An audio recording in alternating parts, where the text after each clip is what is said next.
Hey guys, welcome back to my channel. My name is Kate and I am a wife and I am a mom of 19-month-old Olivia Joy. So last week I posted a video on why we are not introducing Disney with our daughter. If you're interested in watching it, it's linked down below and I'll also put it up here so you can go ahead and watch that first if you would like to. There's no need to in order to watch this video, but one of the things that came out of some of the interesting conversations I was having with people is the idea that Disney shows and movies in particular are designed to teach children lessons, moral lessons, or to help them to understand the world around them and certain experiences that they may have in life, which I totally agree. We want to not shield our child from like the reality of the world. One of the things I said was that, of course, we care about making sure our daughter is exposed to really great stories that will help her to understand her own life's experiences. Obviously, we are going to really utilize books and stories and like shows and movies to an extent as well to teach her life's lessons. But right now, one of the biggest ways that we are teaching her about life in an appropriate way for her age is through books. So today I'm going to give you 23 Montessori approved or inspired books for your 1.5-year-old. Some of these could work for like a 1-year-old, some of them could work for a 2 or a 3-year-old, but all of them work around 1.5 years. And they're just suggestions for you if you're looking for Montessori approved books that don't include fantasy or scenarios that wouldn't happen in real life. So I have these sorted by category. And the first category is actually Lovevery Books. I will leave a link down below where you can get all of these books, and Lovevery unfortunately doesn't sell their books separately from their kits. You would have to get a kit, a play kit, in order to get their books, which I do highly recommend those, and I'll leave some links for my play kit reviews down below as well if you want to check them out. But I'm going to talk through some of the books that we are going through right now and how we use them. So Where is Cru's Shoe? This is a book about a boy who loses his shoe and he's like upset about it. We talk about emotions during this book. He's looking everywhere. So he like looks in the fridge, etc. And he's starting to get frustrated. And it says things like, finding his shoe is taking a long time. Keep going, Cru. So we talk about like, keep looking in a very toddler way, talking about like perseverance. And he's upset. He still can't find it. And then he is surprised. I love the facial expressions here. He finally finds his shoe and he's so excited because he can go outside and play with his dog. So talking about emotions and also when we lose something, which is very real. Leo and Melody at the Farm talks through not so much emotions, but more like using her different senses. She can touch the animals and she can smell the lavender, which is really cool. So just working on her senses through this book is really helpful. Colorful Foods, we use this one just to practice colors in a meaningful way. Things I Can Do, we use this and she really loves it. She practices like dancing, kissing, jumping, clapping, helping, blowing bubbles, sticking out her tongue, counting, hiding. And to be honest, I'll just take a second here and talk about this.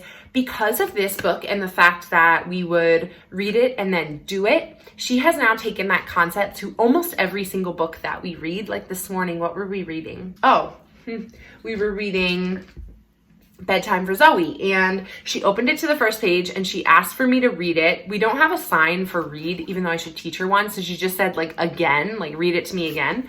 And I read it to her. It says, it's bedtime for Zoe. First, she picks up her toys, and Olivia like picked up her head and looked around and was like, oh, and she started running around the playroom, like pretending to clean up her toys, just like Zoe.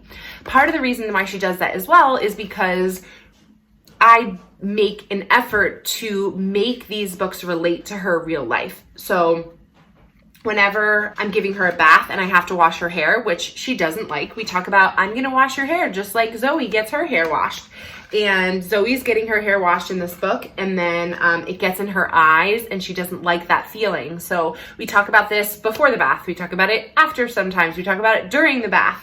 And it talks about how her mom reminds her to look up and how that's better. So we really do use this book and we reference it, which makes it really like get the most bang for your buck out of the book by referencing it throughout the day. Again, this is very Montessori because it is real life inspired. It's talking about routines. It has real pictures of real kids. These are just like quintessential Montessori books. So we love this one. Max and Nana go to the park. We've had this one for quite a while. Max is like super happy and he's on the swing, and then he's running and he falls and he's crying. So we've talked about crying and how he's upset. At this point, Olivia like understands that, and that he got a boo-boo on his knee. Olivia has a boo-boo on her knee right now. The other day she was running in the backyard. She tripped and she fell and she hurt her knee. I talked about Max during that time, like, oh, you got a boo-boo just like Max. Like, it's okay, you know, let's clean it off. We can put a Band-Aid on it. And so even like when I'm changing her diaper or changing her clothes, she like touches her knee and says boo-boo, and she wants me to retell her the story. So I tell her, like, you were running outside and you fell and you got a boo-boo on your knee, but it's okay. Like, you feel better now. And I just tell her that story over and over again, and we reference this book. And by the end, Max is happy again. Graham turns 2. Once we're not social distancing anymore, hopefully we'll be going to some birthday parties. So this is a great one for her to read before we go to parties, so she kind of understands what's going to happen. There's some like excitement here. Graham's friends are here. They're finger painting.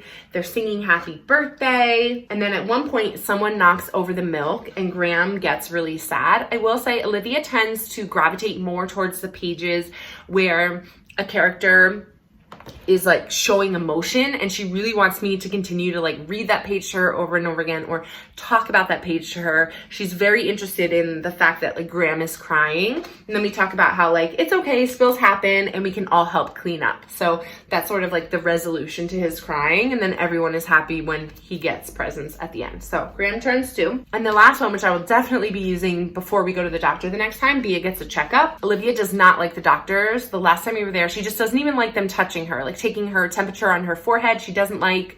She gets freaked out when they touch her in general. So Bea is touching the elevator button. Clearly that's not going to happen after COVID and coronavirus. Bea is counting the fish. Bea is getting measured how tall she is. So we talk about that. And she gets a tape measure around her head and it doesn't hurt. It talks about how it's not too tight. Dr. Cooper comes and listens to her heart. Deep breath in, deep breath out. She gets her ears listened to and it doesn't hurt. So we talk about that. Sticking her tongue out so that he can look at her throat, getting a shot, and how it's over so fast, and she was so brave. So we use this and we will continue to use this before we go to the doctor. Okay, so those first 8 are my Lovevery books. Now let's talk about some books with like more character traits. Those are more, the Lovevery books are like describing emotions and common occurrences in her life. A friend got this for us. It's called This Little Trailblazer, and it's awesome. Obviously, she doesn't fully understand it yet, but she will continue to understand it more as we read it to her as she gets older. And it talks about a bunch of women who were trailblazers and what they did. So we read this all the time, and we'll continue to read it talking about real life heroes. Obviously, Disney has a lot of heroes, and there are like fantasy heroes, which is great. I don't think that there's like anything wrong with fantasy heroes, but I think it's really cool to do real life heroes and to talk about who they are, and hopefully when she gets older, like we can research these people even more, read more books about them, etc. So love this book. Then I love this book too. We also got this from a friend. It's called The House in the Middle of Town, and it is a Christian book, and it talks about this house in the middle of town that the shutters are crooked and falling down. We read this one basically every single night before bed. She loves it. And these kids discover a grandma who can't work or clean anymore, and they help, all the neighbors come and help her, and they basically redo her house. And by the end, they talk about, these are all the neighbors who worked very hard to fix up the house and clean up the yard. Tired and dirty, we're glad that we came to help out a grandma in Jesus' name. So talking about helping people out in Jesus' name. I love this book, and we'll continue to read this with her as she gets older. Next, we just got this one from my mom. It is called Indescribable, 100 Devotions About God and Science, and I love it. And obviously she doesn't really understand everything yet. We're gonna do it in phases, but she loves looking at the pictures. There's lots of really interesting facts. The one page she always goes to and wants me to read is this one, Big Kids Do Cry. And we talk about how the little boy is crying, but his dad is comforting him and making him feel better. And she just wants me to tell her that over and over and over again. But we are definitely going to read like God and science books and how amazing this world is. That brings me to the Jesus Storybook Bible, which is a Bible my sister got for us for Olivia's dedication, and we love it. It is my favorite children's Bible that we have, and pretty much the only one that we look at right now. She will sit for a long time, and I right now don't read her like the actual words. I basically summarize what's happening on each page because it would be too long for her, but we love talking about it, and like just simple things right now for her age. On this page, we talk about, they're surprised because they have like surprised faces. They're surprised that Jesus came into the room. We use this book for like in an age appropriate way right now, but as she gets older, this book is going to teach a lot of life lessons, even more than what it's able to at a year and a half old. A book that teaches about another scenario that's not a Lovevery book, but teaches about a real life scenario that will eventually, God willing, happen is called You Were the First. And this book is about a baby who is the first child. It definitely made me like cry the first time that I read it to her. And it talks about how the baby was the first to do all these things and how someday there may be a second or a third to sleep in the bassinet, but you will always be the first. Definitely an appropriate book that you could read about having a sibling come along and making the older kid still feel special even though a new baby is coming. There are so many of these books that exist that would be Montessori appropriate and that are just realistic looking and don't involve like a fantasy scenario. So definitely check this book out if you're in that situation right now. Okay, a few more books to go. So this one, Press Here. We love this book and it teaches her how to do certain actions. So you start by pressing the yellow dot, and then you're pressing more dots, you're rubbing some of the dots, and then they turn different colors. You shake the book, you blow on the book, which she loves doing. You clap your hands. So it's a cool book that just has like actions that go along with it. Please Baby Please is awesome. I talked about this in my last book video, which I did when Olivia was around a year old. I'll also link that down below and up here. If you have a 1-year-old, it might be good to start with that video.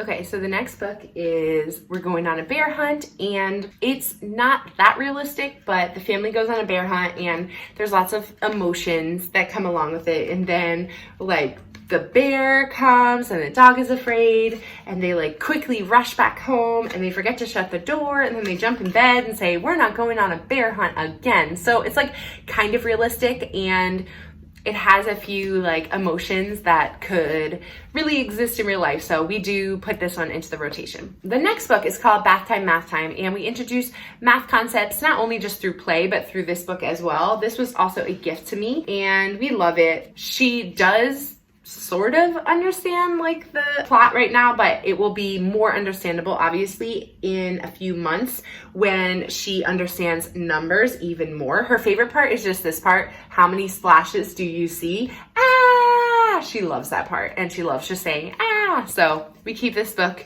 in there. Good to talk about bath time being fun, because sometimes she's not a huge fan of the bath. Okay, I'm almost done. So I've got 5 books left, and this like category of books is really just realistic nature books. So these are great. They don't necessarily talk about like real life emotions or anything, but they are very interesting and she really enjoys reading them. So this one is At the Ocean, and it talks about just different animals and has these flaps that explain more about the animals.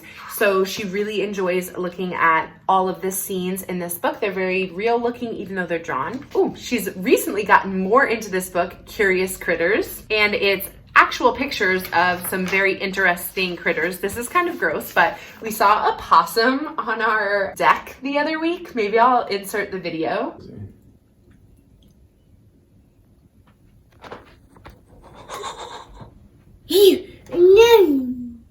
And so she loves looking at this page and like running over to the deck where we saw it and pointing like, yeah, I saw a possum there. So this weirdly does apply to our real life because of that. Sunshine and Snowballs, this is a obviously illustrated book talking about the different seasons, but we really do enjoy talking through this book. And she really likes looking at the bugs and pointing them out the most, which is interesting because she really doesn't like bugs outside. But I'm hoping that like through the exposure in books that she will start to realize like bugs aren't scary. So we'll see, to be determined whether books like this help her to warm up to bugs a little bit. Obviously, I don't want her to like eat bugs or get stung or anything, but I don't want her to be like so scared every time she sees like a little ant outside. This one I thrifted, and it's definitely not appropriate at her age yet, but it will be later. So I threw it in here for future reference, How Plants Survive. It basically just talks about different types of leaves, different types of plants, etc., and gives some more information. So we'll be reading books like this more when she is older. And last but not least, I also thrifted this book. It's called All the Colors We Are, and it talks about skin color in a way that is very positive and just informative, talking about melanin and why people have the color of skin that they have. Obviously, she doesn't understand that right now, but she loves looking at this. I definitely care that our books are diverse, and diversity is definitely more achievable when we are reading books with real people in it versus like fantasy characters who don't necessarily have a race or an ethnicity. So we definitely like to expose her to positive stories that involve people from all over the world and talking about it in a positive way. So this book is important to us for that reason. It also talks about how skin color is just one of the ways that we are all different and unique and special. So I love the message in this book as well. Again, our book collection is not like perfect, and it's going to continue to grow and change as she gets older. Just wanted to give you an idea of the ways in which we are trying to still expose her to things that are happening in the real world and what is going to affect her life. And we're not just filling her mind with things that are only good. We are definitely trying to get her to understand that, you know, tough things do happen, which right now is like you tripped, you fell, you got a boo-boo, things like that, or milk spilled, or, you know, you were getting your hair washed and the soap and water got in your eyes and you weren't happy. So those are the scenarios we're talking about right now. Obviously, as she gets older, we will introduce stories with other age appropriate morals and stories. So I hope that this video was informative. If you were wondering how on earth do you still read books or talk about stories in a Montessori fashion without doing fantasy, it is possible. Obviously, if you want to do fantasy, like that is your family's choice, and that's totally fine. It's not Montessori, but it's fine. This is just the philosophy that we are choosing to follow in our family. So if you like this video, I'd really appreciate if you give it a like. It does help my channel, and if you would subscribe, it helps my channel to grow. You can comment either down below, or you can head over to Instagram and message me there. I know a lot of people like to do that after my videos. I really appreciate that as well. And I hope you guys are all doing well. I will talk to you next week. Bye, guys.